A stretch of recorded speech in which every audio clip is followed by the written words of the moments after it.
Fala aí, pessoal do Filodoxia, tudo tranquilo, tudo beleza? Eu sou o Thiago Gribarni, você está no Filodoxia para a crítica de O Resgate, da Netflix. Simbora! Are you always this brave? I'm not brave. You rescue people? Sometimes.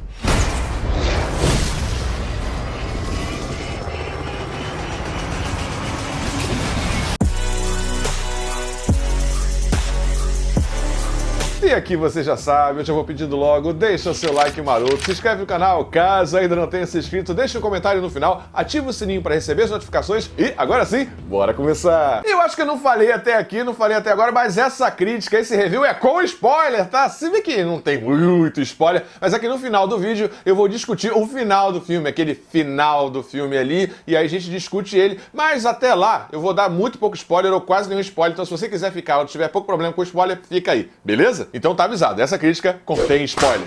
Meus irmãos, minhas irmãs, que filme é esse, rapaz? Eu não tava esperando absolutamente nada desse filme. Eu nem tava com ele no radar pra fazer crítica, fazer vídeo aqui pro canal, mas que filme bom, rapaz! E eu queria começar aí com algumas curiosidades sobre o filme, sobre a produção do filme. Primeiro, que é uma patotinha, sim, uma patotinha lá da Marvel, lá da Marvel Studios. Tem aí o roteiro dos irmãos Russo, responsável aí pelo grande fechamento do MCU nos cinemas e também pelos roteiros. E, falando em irmãos Russo, o filme é baseado na HQ, na graphic novel Sildar. Sildar é uma graphic novel que inspira aqui o Resgate, que inspira aqui o filme Extraction, né, no original em inglês.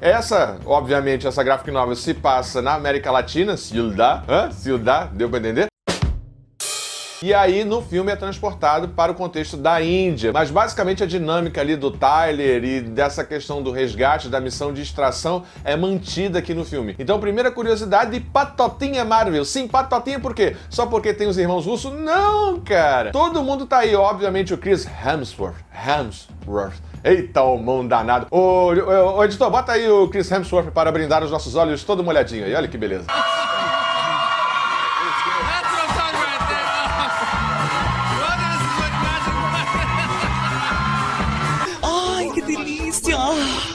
Eita, coisa boa, né? Pra brindar você, menina, pra você, libélula, que acompanha aqui o canal. Eita, o mão danado. E tem um vozeirão bonito, né? E além do Chris Hemsworth, que faz aí o Thor, tem também o diretor do filme. O diretor do filme é dublê, foi dublê do Capitão América e estreia aqui na direção. E além desta curiosidade, tem uma terceira e última curiosidade. O diretor está no filme, eu não sabia. Você sabia? Eu não sabia. Ele é o Sniper, o atirador que está lá no início do filme. O editor põe aqui a fotinha do Sam Hargrave, que é o diretor do filme, que é o excelente diretor do filme. E aqui eu coloco uma outra questão que tem a ver muito com essa noção do diretor ser ex-dublê, que tá lá com o Chad Stahelski de John Wick, e é uma coisa que parece que tá virando moda, e que bom que tá virando moda, porque o resultado final é sempre bom. Começa lá em John Wick em 2014 e agora chega aqui em Extraction, ou O Resgate. Uma coisa muito interessante dessa dinâmica do diretor ser dublê é que muitas das cenas do primeiro plano de ação, do primeiro plano sequência do filme, ali por volta de 15, 20 minutos, só pôde ser filmado, acredito eu, do jeito que foi filmado, porque o diretor era o cameraman. Ele era que ia lá amarrado na capota do carro, ele tava lá amarrado a cabos, pulava junto com Chris Hemsworth, fazia todos os movimentos como se fosse um ator de ação dentro do filme. E ele se colocava em perigo, em alguma medida, para poder nos dar essa sensação de imersão nesse maravilhoso plano sequência de ação. Cá entre nós aqui, tá? Cá entre nós. 15 minutos de O Resgate é melhor do que todo 1917 com relação à ação e imersão em plano de sequência. Pronto, falei, que se dane.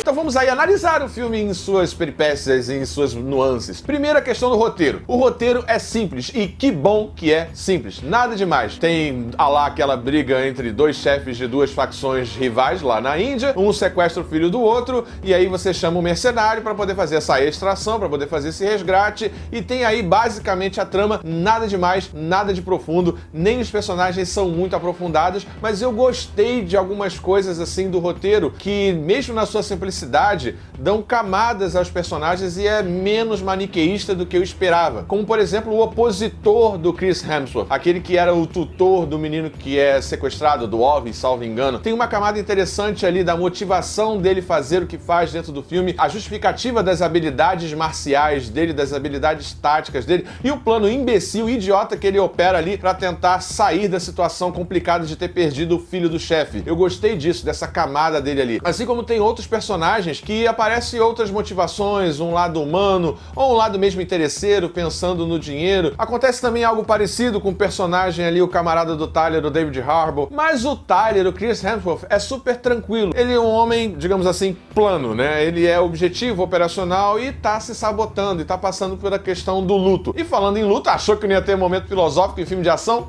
Vai ter mais ou menos. Então vamos ao Momento Filosófico. E aqui nesse momento filosófico eu quero falar do luto, né? É um filme sobre o luto, sobre a morte, sobre esse resgate. Eu acho até mais interessante o título em português do que o título em inglês, coisa que geralmente não acontece. Eu gosto dessa ideia de resgate, pensar no resgate que ocorre com o próprio Tyler, com o próprio personagem do Chris Hemsworth. Ele é resgatado do seu trauma, do seu filho lá que morre de leucemia e ele não está presente, ele não consegue lidar com o adoecimento, com ver o filho morrendo, sendo um agente especial do exército e não poder fazer nada. Então aqui nesse momento filosófico, vamos discutir aí, vamos falar, pontuar as 5 fases do luto. Eu não vou trazer nenhum filósofo específico, como poderia ser o caso, sei lá, de Martin Heidegger, a questão da vida autêntica, a vida inautêntica, nós sermos um ser voltado para a morte, e a própria ideia de morte em Nietzsche, a morte como algo necessário, morte como aquilo que traz vida, traz renovação. Vamos focar aqui nessa questão mais psicológica das fases do luto, pensando aí, claro, no personagem do Chris Hemsworth, no personagem do Tyler. Coloca aqui do lado, editor. Primeira fase do luto é a negação, né? Quando o indivíduo, ele, obviamente, como o termo já diz, ele recusa a ideia da morte e ele começa a agir como se essa morte não tivesse ocorrido. Deixa o quarto da pessoa que morreu do jeito que estava, a gaveta, etc. Há uma recusa do fato que ocorreu. A segunda etapa, a segunda fase é a raiva. E essa raiva, geralmente, ela acontece, ela ocorre e é direcionada a uma espécie de um sujeito transcendente. É a raiva com relação a Deus, com relação ao destino, eventualmente até com relação a si mesmo, e ela vai se mostrar mais adiante nas fases a seguir. Então essa fase da raiva é a fase da negação, que na verdade está internalizada e é externalizada nesse momento de raiva. A terceira fase é a fase mais interessante aqui, que é a fase da barganha, como se pudesse ser feito algo com relação àquela morte, onde geralmente esse indivíduo recorre à religião ou fazer alguma coisa para solucionar ou para mitigar, diminuir o trauma causado por essa morte, como, por exemplo, salvar uma pessoa, salvar uma criança. Há uma transferência, uma certa transferência que ocorre do Tyler para com o garoto ali. Ele meio que, salvando o garoto, ele meio que está fazendo uma barganha com aquilo que não ficou bem resolvido com ele. A quarta fase é a fase da depressão. Então, o nosso personagem, o Tyler, parece estar aqui entre essa terceira e quarta fase ali, a barganha junto com a depressão. Ele começa o filme bastante deprimido, né? Quando ele pula da cascata, se joga ali no leito daquele lago, daquele rio ali e fica submerso. E aí tem uma frase importante pra gente depois pensar o final do filme que a gente vai discutir mais adiante, né? Você não morre quando você cai num rio, você morre quando você se deixa submergir. Isso também é uma metáfora com relação ao luto, com relação à impotência. E por fim, a quinta e última fase do luto, que é propriamente a aceitação. Quando o indivíduo aceita que a morte faz parte da vida, que esse indivíduo não teve nada a ver com aquela morte, ele não teve culpa, e aí ele é capaz de se libertar e seguir adiante. Por isso que eu falei, eu gosto do título em português do resgate, porque dá para pensar o resgate não só no sentido objetivo e literal, né, do menino, do Ove, mas também o resgate do próprio Tyler com relação ao seu trauma e à perda do seu filho e a sua covardia, que ele mesmo diz em uma sequência lá no meio pro final do filme. Oh, no.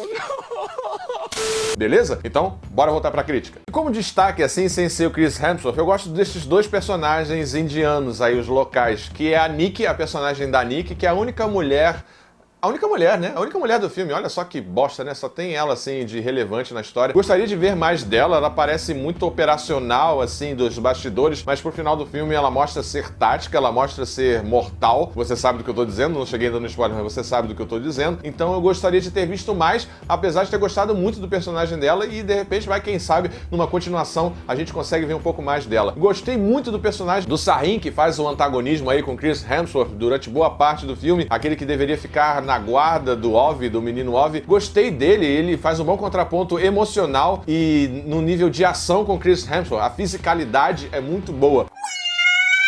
Mas eu tenho alguma coisa de ressalva a fazer. Eu achei o filme um tanto quanto etnocêntrico, rapaz. Quase preconceituoso. Todo indiano é feio, todo indiano é sujo, a não ser os barões do crime e tudo mais. Eu não sei, eu fiquei com uma sensação assim de ter uma Índia muito estereotipada, sabe? Me incomodou um pouco isso durante o filme, não sei. Diz aí nos comentários o que você acha. Não sei, nunca estive na Índia, se você já esteve. E olha só, nós temos audiência que já esteve na Índia. Se bem que se você esteve na Índia, você esteve na Índia para turistas. Bom, mas enfim, achei um negócio meio estereotipado, meio esquisito. Fiquei com esse incômodo aí no filme. Falando em parte técnica, é aqui que o filme brilha. Que primor técnico. É um filme, sobretudo, muito matemático. Sim, matemático. Me imagina fazer aquela sequência lá que acontece por volta dos 20, 25 minutos, que na verdade é a primeira sequência de ação do filme, com tamanha força, com tamanha coreografia, com tamanho cálculo. Salvo engano, o diretor diz que foram 4 ou 5 dias só pra filmar aquela cena em que ele tira o Ov do cativeiro, onde tem aquela primeira cena, aquela ótima briga física ali, não só em arma como em faca. Olha, é realmente espetacular. E eu não consigo imaginar o trabalho que deu pra gravar essas cenas. E sim, o plano de sequência serve à história, não fica só uma exibição, só um show-off. Dá uma ideia de angústia, de agonia e de você não saber o que vai acontecer. Meu Deus, como é que eles vão sair vivos dessa história? Então o filme dá uma aflição, dá um senso de urgência. E esse plano de sequência que é mostrado ali por volta dos 25 minutos ajuda a gente a ter essa sensação de tempo, o timing da cena, como as coisas acontecem de um modo frenético. E eu gosto muito do final ali, da metade pro final dessa sequência, em que o Tyler, que o Chris Hemsworth, é tirado de ação e o foco vai pro Sahin, né? Quando o carro atropela ali, mas enfim, não vou entrar muito no spoiler. É difícil, cara, não dá tanto spoiler assim no meio do vídeo, mas enfim, vocês sabem do que eu tô dizendo, onde o foco vai pro vilão. E é claro, a sequência final, a sequência da ponte, que é um show assim de coreografia. Também imagino que deve ter sido uns 3, 4 dias de filmagem. É um projeto muito exitoso naquilo que se propõe. Tem uma história superficial, mas eficiente, um elenco que entrega o que é pedido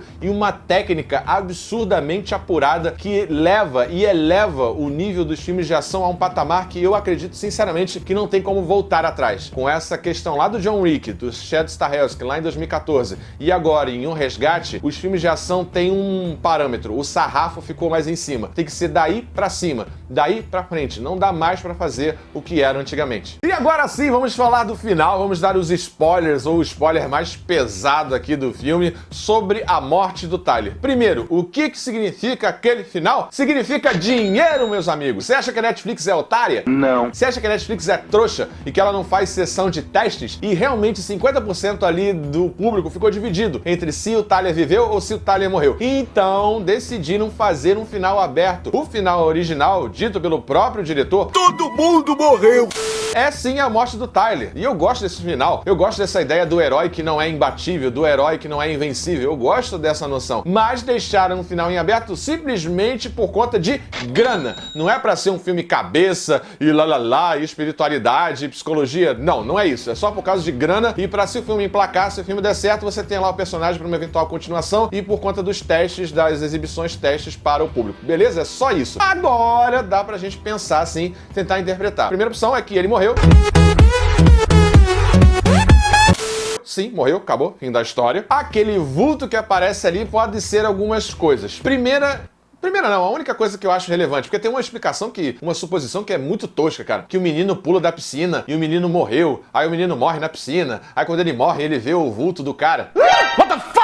Eu li isso aí na internet, muito nada a ver. Qual é a minha visão ali pra aquela cena, supondo que, sei lá, um final real ali? O Ov, junto com a Nick, 6 meses depois, salvo engano, eles conseguem ir atrás desse outro líder da máfia que orquestrou todo o plano, que acabou indiretamente matando o Tyler. Ele contrata ela pra fazer o serviço, ela vai e faz o serviço, e nesse mesmo momento em que ela equaliza, né, em que ela faz a justiça, em que ela mata o algoz, de alguma forma, quando ele levanta, quando ele emerge da piscina, ele sente a presença do Tyler, ele sente que agora ele está com ele está junto, ele está próximo. É como se fosse aquele sujeito que agora ele pode seguir adiante. O Ov passou por vários traumas e assim que ele soube ou ele sabe que o assassino do seu melhor amigo foi morto, vamos supor que ele recebeu a notícia antes de mergulhar na piscina. Então quando ele emerge renovado com uma frase que ele diz lá atrás: você morre não quando você entra no rio, mas quando você se deixa submergir.